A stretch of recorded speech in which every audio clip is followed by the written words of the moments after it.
बिस्मिल्लाहिर्रहमानिर्रहीम। Last lecture में हम डिस्कस कर रहे थे gamma function, properties of gamma function and related gammas. तो उसके बाद हमने डिस्कस किया था बीटा फंक्शन को, properties of beta function, and then we have discussed pictorial function and its properties. Today we will discuss hypergeometric, simply we call Gauss hypergeometric। Basically हमारे पास जो hypergeometric फंक्शन है या Gauss hypergeometric फंक्शन भी हम इसको कहते हैं, ऑर्डिनरी hypergeometric फंक्शन भी इसको कहा जाता है। बेसिकली जो hypergeometric फंक्शन था उसके अंदर जनरलाइजेशन होती रही है। तो नेक्स्ट जो हमारा चैप्टर होगा वो होगा जनरलाइज्ड हाइपरजोमेट्रिक फंक्शन। उसके अलावा हम डिस्कस करेंगे कंप्लीमेंट हाइपरजोमेट्रिक फंक्शन को। हाइपरजोमेट्रिक फंक्शन के अंदर एक मॉडिफिकेशन की गई थी, तो उसको कंप्लीमेंट इस्लामी मैथमेटिशियन ने डिस्कस किया था। तो उस हवाले से वो कंप्लीमेंट हाइपरजोमेट्रिक फंक्शन लिखा है। और रिसेंटली कुछ mathematician right type hypergeometric function के नाम से काम कर रहे हैं। अभी भी जो हाइपरजोमेट्रिक फंक्शन है, इनकी जो प्रॉपर्टीज़ हैं रिसर्च के पॉइंट ऑफ व्यू से अभी इस पर काम चल रहा है। 2019 में मेरे एक स्टूडेंट थी अंकित को, जिसने काम किया था extended gamma and beta function पे, और फिर उसकी उसने एक्सटेंशन की थी एक्सटेंडेड हाइपरजोमेट्रिक फंक्शन पे, in term of extended hypergeometric function. Basically होता क्या है, गैमा फंक्शन के अंदर जब कुछ चेंज आप लाते हैं, उसकी डेफिनेशन, उसकी प्रॉपर्टीज भी, उसको जब आप जनरलाइज करते हैं, या बीटा फंक्शन को जब आप जनरलाइज करते हैं, तो ये सारी चेंजेस कन्वर्ट हो जाती हैं किसमें, पिक्टोरियल फंक्शन में आ जाती हैं। और फिर ये तीनों मिल के बेसिकली अगर आप गौर करें, जो आपके पास हाइपरजोमेट्रिक फंक्शन है, इसमें हमारे पास क्या है जी, हमने कहा कि ए बी सी एंड सी, ये हमारे पास क्या है, इंटीजर है। और इसमें हमारे पास जो नोटेशन है हाइपरजोमेट्रिक फंक्शन की, इसमें अगर आप देखें तो ये हमारे पास क्या कहलाती है, हमने इसको डिनोट कर रहे हैं एफ से। इसके बेसिकली हाइपरजोमेट्रिक फंक्शन हमारे पास क्या है, एक रेशियो है, इसके अंदर दो नोमिनेटर पैरामीटर है, ए और बी। सी क्या है, डिनोमिनेटर पैरामीटर है। और जेड जो है वो हमारे पास कोई इंटीजर है, उसकी वैल्यू कुछ भी हो सकती है। तो ये हमारे पास इक्वल केसेस क्या है, 1 plus n varies from 1 to infinity factorial function of a with respect to n, factorial function of b with respect to n, और factorial function of c with respect to n factorial into z raise power. तो इसमें अगर हम गौर करें कि अगर हम इसकी वेरिएशन 0 से इन्फिनिटी कर दें, ये सारी की सारी वैल्यूज क्या हो जाती है, अगर आप इस पर गौर करें, 0 के ऊपर ये सारी की सारी वैल्यू क्या है, 1 हो जाती है। ऐसे है ना, जब इसको हम पिक्टोरियल फंक्शन लेंगे ए 0 का, तो किसके बराबर था, 1 के। D factorial function with respect to 0, वो भी 1 के बराबर होगा, 0 पिक्टोरियल भी 0 के बराबर होगा, और n रेज़ पावर 0 वो भी 1 के बराबर होगी। लिहाजा हमने इसको एक्सटेंड कर दिया, n की वेरिएशन 0 से इन्फिनिटी तक है।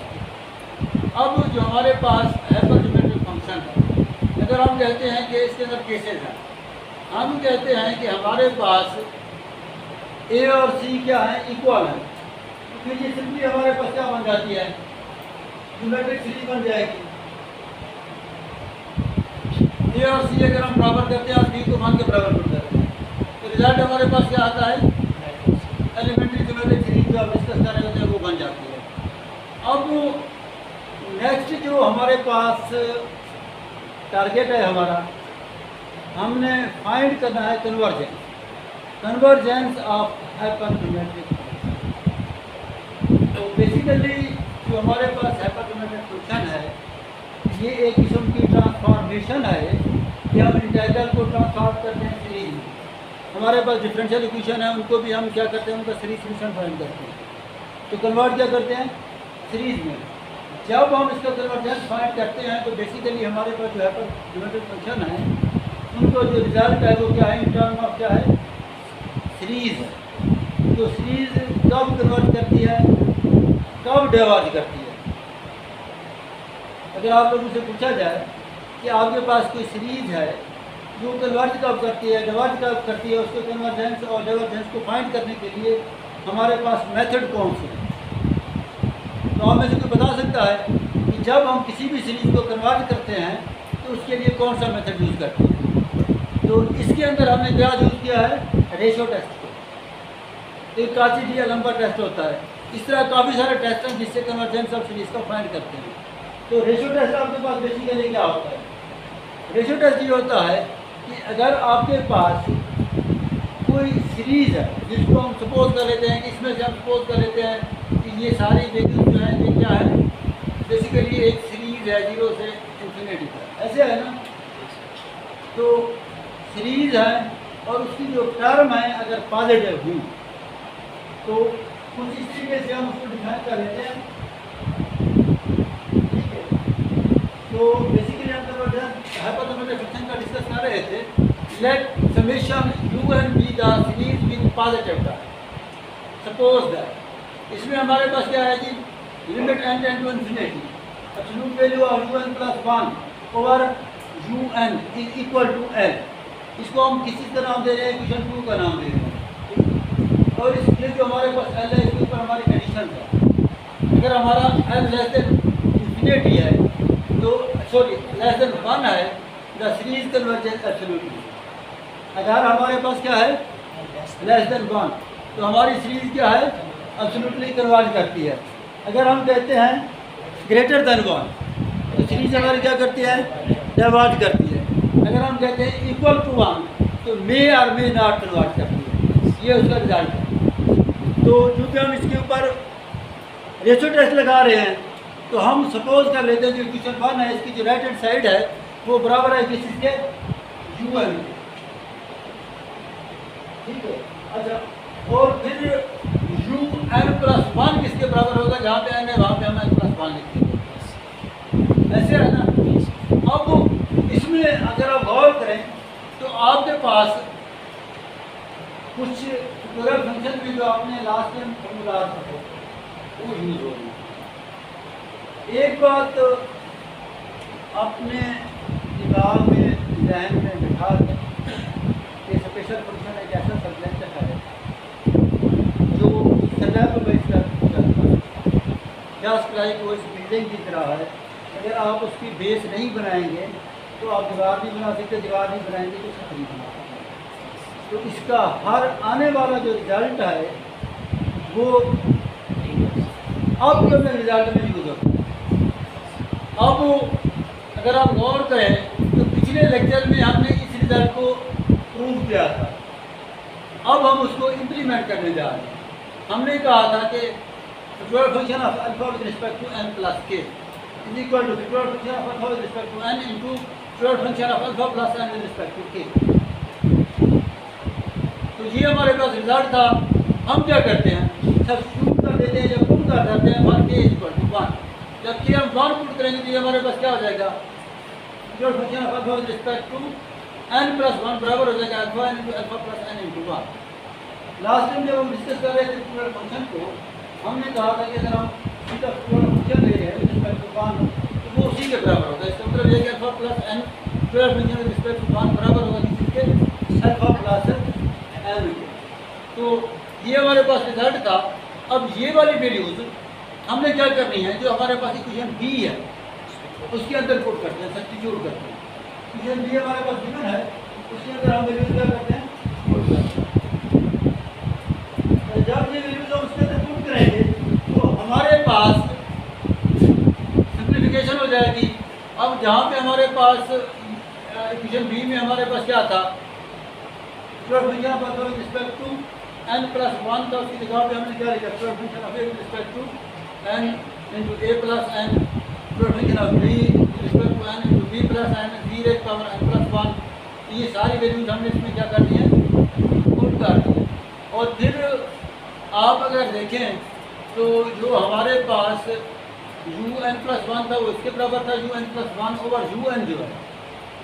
तो UN की जो वैल्यू थी वो हमारे पास सिंपल थी, तो वो वैल्यू हमने यहाँ पे लिख दी है।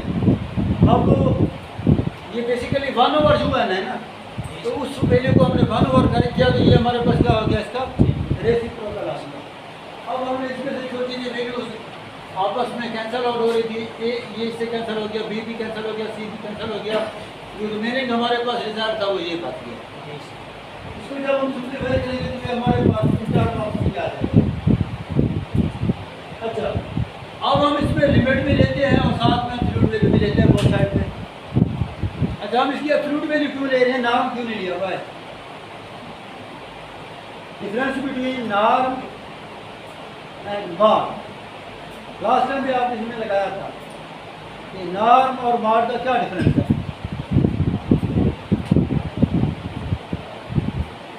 तो ये आपको नोट कर लीजिए, आपको होमवर्क है, कल मैं आप लोगों से डिस्कस करूंगा कि डिफरेंस बिटवीन नॉर्म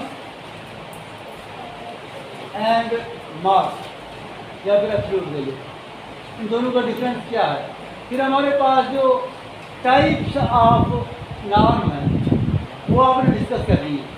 जिस तरह हम कहते हैं यूक्लिडियन नॉर्म है, नॉर्म इन्फिनिटी है, there are so many types. और इस तरह के जो क्वेश्चन है बाद में मैं एग्जाम में भी पूछ लेता होता हूँ, कि होमवर्क में देता हूँ, बच्चे करके नहीं आते, बच्चों को भूल जाता है, नोटों में भी नहीं होता है और पेपर में आए रहते हैं। तो ये चीज़ भी आप लोग नोट कर लें कि इसी तरह की चीज़ें आपके पेपर का भी हिस्सा हो सकती है। तो ये बेसिकली हम डिस्कस कर रहे थे। ये हमारे पास जब हम उसकी एब्सोल्यूट वैल्यू लेंगे और लिमिट लेंगे तो हमारे पास ये रिजल्ट आ जाएगा। अब हमने इसके अंदर क्या किया, एब्सोल्यूट वैल्यू के अंदर सिंप्लीफिकेशन की है। हमने n स्क्वायर कॉमन ले लिया, तो ये AB over n square plus B over n plus A over n plus 1 बन गया। और इस वैल्यू से जब हम n स्क्वायर लेंगे तो ये हमारे पास क्या होगा, C over n plus C over n square plus 1 over n। इसके ऊपर हम क्या कर लेते हैं, लिमिट अप्लाई कर लेते हैं। जब हम लिमिट अप्लाई करेंगे इसके ऊपर, limit n tend to infinity, ये टर्म 0 हो जाएगी, ये भी 0, ये भी 0, 1 बचेगा, और यहाँ पे ये भी 0, ये भी 0, ये भी 0 और 1। इसका मतलब ये है कि हमारे पास limit n tend to infinity UN plus 1 over UN बराबर आ जाएगा किस इसके, एब्सोल्यूट वैल्यू ऑफ Z। और Z को हमने क्या कहा था, पॉजिटिव इंटीजर है। जब हमारे पास पॉजिटिव इंटीजर है तो हमारे पास क्या है, दो पॉसिबिलिटीज आती हैं, या Z क्या होगा, ग्रेटर देन 1 होगा या इक्वल टू 1 होगा, ठीक है, या लेस देन 1 तो हो नहीं सकता। लिहाजा इन दोनों सूत्रों में हमारे पास कोई रिजल्ट नहीं है। अगर हम कहते हैं कि ग्रेटर देन 1 है तो हमारी जो सीरीज है वो क्या करेगी, कन्वर्ज करेगी, डाइवर्ज करेगी, ठीक है ना। अच्छा, अगर हम कहते हैं अगर इक्वल टू 1 है,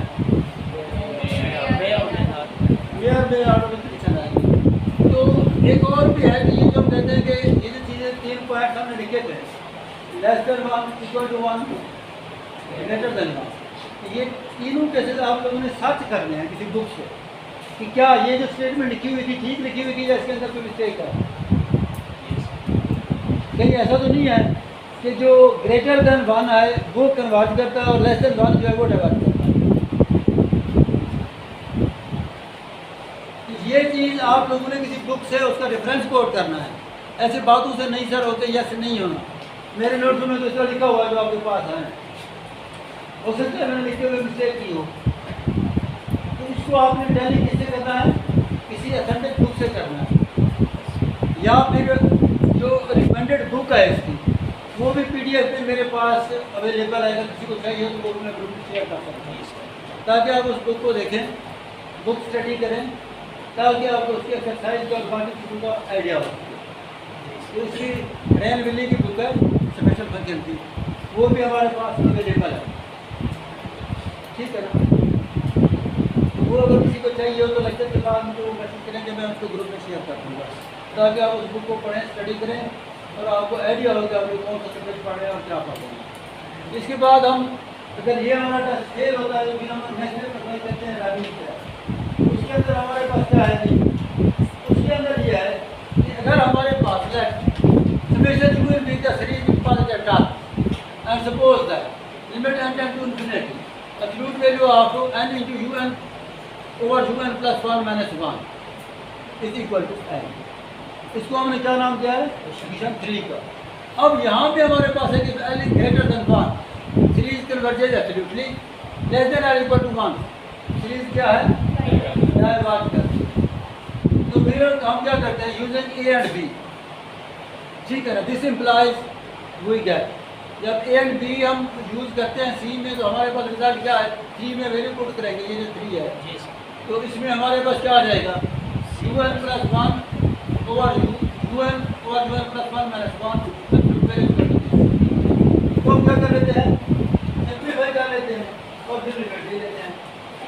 इसमें हम कौन सा केस डिस्कस कर रहे थे? z इज इक्वल टू 1 वाला, ग्रेटर देन 1 या लेस देन 1, तो हमारा डिफाइंड था ना ऑलरेडी। इक्वल टू 1 वाला रिजल्ट नहीं पता चल रहा था क्या है ना, तो हम केस हमारा क्या है? z इक्वल टू 1 है। तो इसका मतलब यह है कि ये जो हमारे पास z था इसको हम क्या कंसीडर कर रहे हैं? 1 कर रहे हैं, तो इसका मतलब यह है कि ये वाली वैल्यू पूछेगी। इसमें से हम क्या कर लेते हैं? एनसीआर कॉमन ले लेते हैं, तो हमारे पास और लिमिट अप्लाई करते हैं तो ये रिजल्ट आ जाएगा। इसमें अगर आप गौर करें, जब हम लिमिट अप्लाई करेंगे n टू इन्फिनिटी, तो हमारे पास जो रिजल्ट है बाकी वैल्यू तो सारी कैंसिल आउट हो जाएंगी। जब हम एनसीआर लेंगे तो हमारे पास जो रिमेनिंग रिजल्ट बन जाएगा, अगर आप गौर करें तो limit n tend to infinity n into u n plus 1 over u n plus 1 minus 1 is equal to result क्या आएगा? c plus 1 minus a minus b। अब ये हमारे पास क्या है? अगर हम कंसीडर करते हैं कि ये ग्रेटर देन 1 है, तो 1 से क्या हो जाएगा? कैंसिल हो जाएगा। c minus a minus b जो है ना वो क्या होगा? Greater than 0। The series 1 diverges if c minus a minus b plus minus 1 less than और इक्वल टू 1। इसका मतलब यह होगा कि लेस देन और इक्वल टू 0, जो कि पॉसिबल है। c minus a minus b, हमने कहा था कि a और b हमारे पास क्या है? इंटीजर है, ठीक है ना। पॉजिटिव इंटीजर की बात की थी हमने, तो सी से हम वो कर रहे हैं और हम कहते हैं कि लेस देन 1 है। इसका मतलब ये है कि इसमें पॉसिबिलिटी एग्जिस्ट नहीं करती, लिहाजा हमारी जो सीरीज 1 है वो क्या कर रही है? दूसरी कन्वर्ट कर रही है, जब less than greater than 1। Next जो हमारे पास रिजल्ट है, जब हम डिस्कस कर रहे थे हाइपरन्यूमेरिक फंक्शन को, तो हमने डिस्कस किया था कि हम बेसिकली जो हमारे पास इंटीग्रल इक्वेशन हैं या डिफरेंट इंटीग्रल हैं, उनको हम क्या करेंगे? सॉल्व करेंगे किसी से स्पेशल फंक्शन से। तो कैसे सॉल्व करेंगे? उसके लिए जो सबसे हमारा जो सिंपल फार्मूला है, हम कहते हैं कि if absolute value of z is less than 1। हमारे पास क्या है जी?